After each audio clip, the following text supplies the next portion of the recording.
ওয়াশিংটনের একটি হোটেলে আয়োজিত হোয়াইট হাউস করেসপন্ডেন্টস ডিনারে বন্দুক হামলার ঘটনা ঘটেছে। এ ঘটনার পরপরই মার্কিন president Donald Trump, first lady Melania Trump এবং ভাইস প্রেসিডেন্ট জেডি ভ্যান্সকে দ্রুত অনুষ্ঠানস্থল থেকে নিরাপদে সরিয়ে নেওয়া হয়েছে।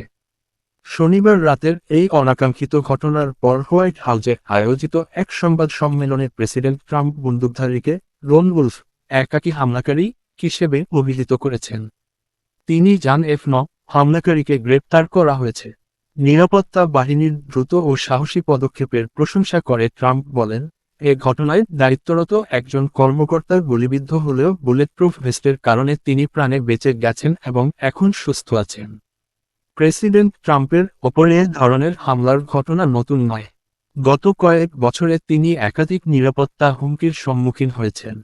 এর আগে 2024 সালের জুলাই মাসে পেনসিলভানিয়ার বাটলার শহরে নির্বাচনী প্রচারণার সময় এক সমাবেশে ট্রাম্পের ডান কানে গুলি লাগে।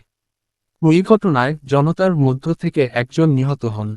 এরপর 2024 সালের সেপ্টেম্বরে ফ্লোরিডার ওয়েস্ট পাম বিচে নিজের গলফ ক্লাবে ঝোপের আড়ালে অস্ত্রধারী সন্দেহে একজনকে দেখা যাওয়ার পর ট্রাম্পকে দ্রুত নিরাপদ স্থানে সরিয়ে নেওয়া হয়। সর্বশেষ 2026 সালের ফেব্রুয়ারি মাসে ওয়াশিংটনে থাকাকালীন সময়ে তার মারে লাগো বাসভবনের নিরাপত্তা বলয়ে ঢুকে পড়া এক অস্ত্রধারী পুলিশের গুলিতে নিহত হন।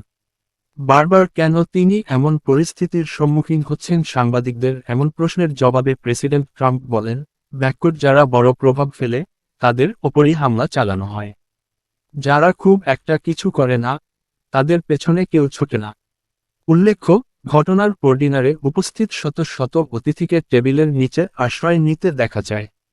নিরাপত্তা বাহিনী এলাকাটি ঘিরে ফেলে এবং পরবর্তী নির্দেশ না দেওয়া পর্যন্ত উপস্থিত সবাইকে অনুষ্ঠানস্থল ত্যাগ করতে বলা হয়। প্রেসিডেন্ট ট্রাম্প জানিয়েছেন, আগামী 30 দিনের মধ্যে এই ডিনার অনুষ্ঠানটি পুনরায় আয়োজন করা হবে।